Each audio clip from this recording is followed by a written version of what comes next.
اعوذ باللہ من الشیطان الرجیم بسم اللہ الرحمن الرحیم۔ ناظرین السلام علیکم ورحمۃ اللہ وبرکاتہ۔ میں بشیر شیخ آپ کا ہند نامہ میں استقبال کرتا ہوں۔ ناظرین، آج 22واں روزہ ہے، نجات کے عشرے کا دوسرا دن۔ پاک کلام، پاک بات، پاک عمل کرنے والوں کو اللہ پسند کرتا ہے، انہیں کامیابی دیتا ہے، لیکن ہمیں اس عمل سے روکنے کے لیے شیطان پیچھے پڑا رہتا ہے۔ شیطان کے چالوں کو سمجھنا ہے، اسے ناکام کرنا ہے تو ہمیں اللہ کی ہدایت رسول صلی اللہ علیہ وسلم کے سنتوں پر عمل کرنا ہوگا۔ ناظرین، حقیقی کامیابی کے لیے ہمیں قرآن کو پڑھنا سمجھنا ضروری ہے۔ تو آئیے میں جناب توفیق اسلم صاحب سے گزارش کرتا ہوں کہ وہ ہمیں آج 22ویں پارے کے بارے میں بتائیں۔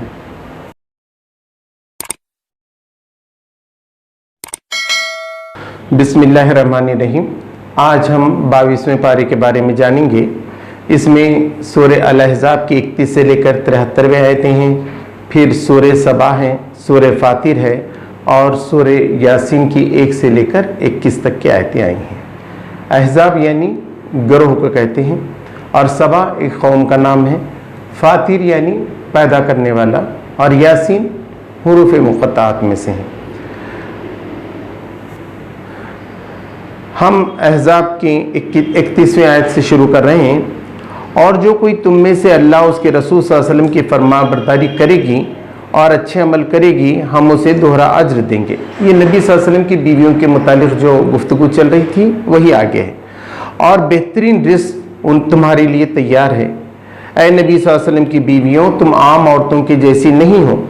اگر تقوی اختیار کرو تو باتوں میں نرم لہجہ مت اختیار کرو کہ اگر کسی کے دل میں کھوٹ ہے تو وہ لالچ میں آ جائے۔ معقول بات کرو، اپنی گھروں میں بیٹھی رہو، پرانے زمانے کا بناؤ سنگار کا اظہار نہ کرتی پھرو، نماز قائم کرو، زکوٰۃ دو، اللہ اس کے رسول صلی اللہ علیہ وسلم کی اطاعت کرو۔ اللہ یہ چاہتا ہے کہ اہل بیت سے آلودگی دور کرے اور انہیں خوب پاک کرنا چاہتا ہے۔ مسلمان مرد اور مسلمان عورتیں، مومن مرد اور مومن عورتیں، فرما بردار مرد اور فرما بردار عورتیں، راست گو مرد اور راست گو عورتیں، صبر کرنے والے مرد اور صبر کرنے والی عورتیں، عاجزی کرنے والے مرد اور عاجزی کرنے والی عورتیں، صدقہ دینے والے مرد اور صدقہ دینے والی عورتیں، روزہ رکھنے والے مرد اور روزہ رکھنے والی عورتیں، اپنی شرمگاہوں کی حفاظت کرنے والے مرد اور اپنی شرمگاہوں کی حفاظت کرنے والی عورتیں، ان کے لیے اللہ تبارک تعالیٰ نے بخشش اور اجر عظیم تیار کر رکھا ہے۔ جو اللہ اور اس کے رسول کی نافرمانی کرے گا وہ گمراہی میں دور نکل گیا۔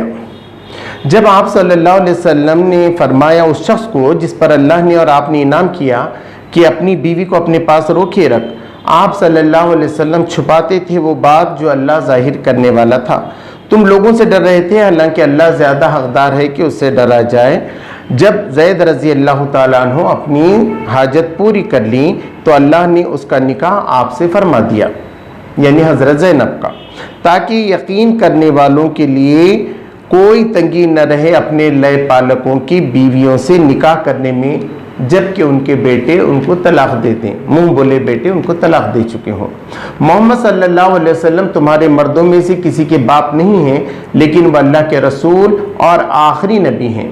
وہی ہے جو تم پر رحمت بھیجتا ہے، یعنی مسلمانوں پر، اور اس کے فرشتے، تاکہ تمہیں اندھیروں سے نور کی طرف لائے۔ اللہ تم پر بڑا مہربان ہے۔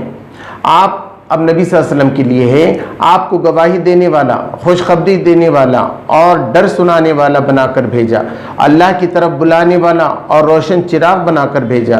اے یقین کرنے والوں، نکاح کے بعد اگر ہاتھ لگانے سے پہلے طلاق دے دو تو اس پر کوئی عدت نہیں ہے، کچھ سامان ضرور تم دے دینا۔ نبی صلی اللہ علیہ وسلم کے لیے جو حلال عورتیں ہیں ان کی فہرست دی گئی ہے، اور ان کے ساتھ رہنے کا جو خاص طریقہ ہے وہ بھی نبی صلی اللہ علیہ وسلم کو بتایا گیا ہے۔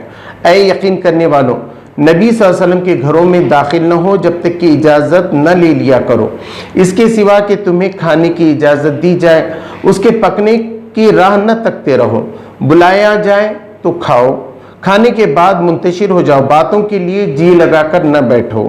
نبی صلی اللہ علیہ وسلم کو اس سے تکلیف ہوتی ہے اور وہ شرماتے ہیں، لیکن اللہ نہیں شرماتا۔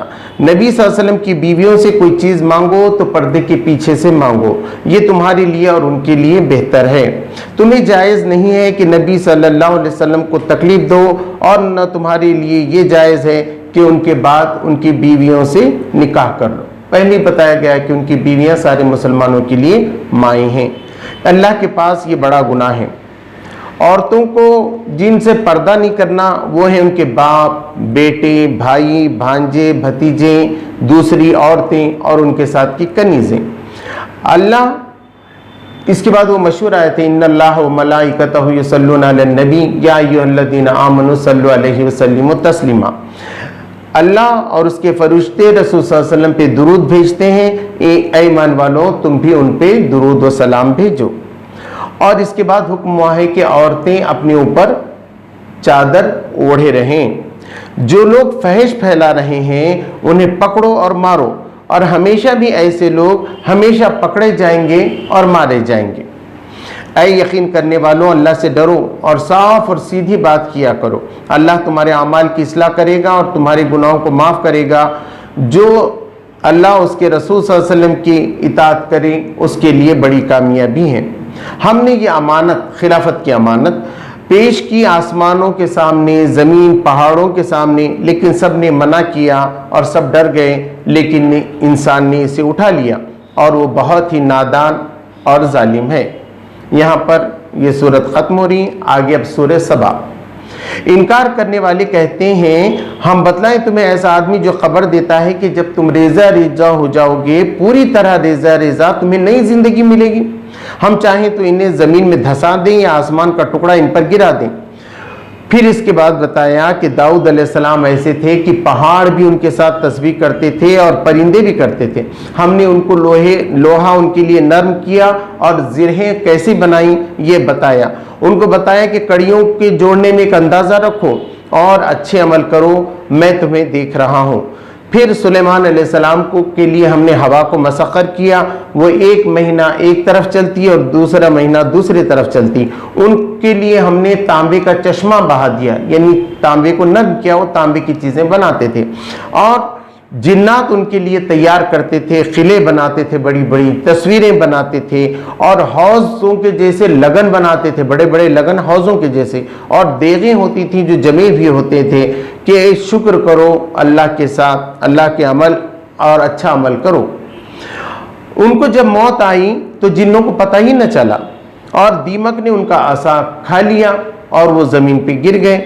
حقیقت یہ جب لوگوں کے سامنے آئی کہ جنات غیب کا علم نہیں رکھتے ہیں۔ قوم سبا کا ایک ذکر آیا ہے جس پہ یہ سورہ کا نام ہے کہ ایک ایسی قوم تھی جس کو اللہ نے نوازا تھا، 2 باغ تھے اتنے بہترین کہ ہر قسم کے پھل اس کے اندر لگتے تھے، اور بہت ہی پاکیزہ شہر تھا، اور اللہ تبارک و تعالیٰ تھا بخشنے والا ان کو، لیکن انہوں نے اللہ سے منہ موڑا۔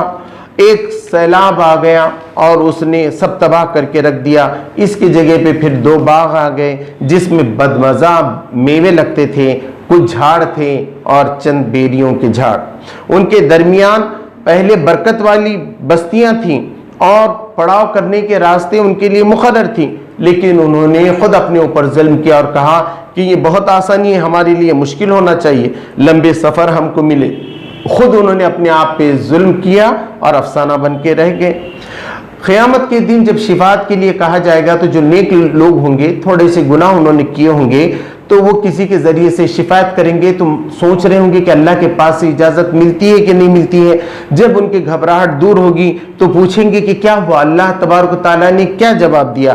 تو ان سے کہا جائے گا کہ اللہ نے مثبت جواب دیا ہے، بے شک اللہ حق جانتا ہے اور وہ بڑا بزرگی والا ہے۔ ہم نے تم کو روزی دی ہے آسمان سے اور زمین سے، اور کون ہے جو اللہ کے سوا تمہیں روزی دے سکتا ہے؟ تو یا تو تم صحیح راستے پہ ہو یا ہم صحیح راستے پر ہیں۔ اور اس کے بعد وہ مشہور آیت ہے کہ وَمَا أَرْسَلْنَا إِلَّا رَحْمَةً لِلْعَالَمِينَ، کہ ہم نے نہیں بھیجا تمہیں مگر سارے انسانوں کے لیے بشیر اور نذیر بنا کر، مگر اکثر لوگ جو ہے وہ جانتے نہیں ہیں۔ پھر اس کے اندر قیامت کے دن کمزوروں اور مضبوط لوگوں کی ہوگی کہ ہم تمہارے پیچھے چلتے تھے، تم ہمارے سردار تھے، تو کیا تم آج ہمیں بچا سکتے ہو؟ وہ کہیں گے نہیں، سب کے گردنوں میں طوق پڑے ہوئے ہوں گے۔ اس کے بعد بتایا گیا، نبی صلی اللہ علیہ وسلم سے کہا گیا کہ ان کو بتاؤ کہ میں تمہیں نصیحت کرتا ہوں کہ تم 2 لوگ ایک اکیلے بیٹھو اور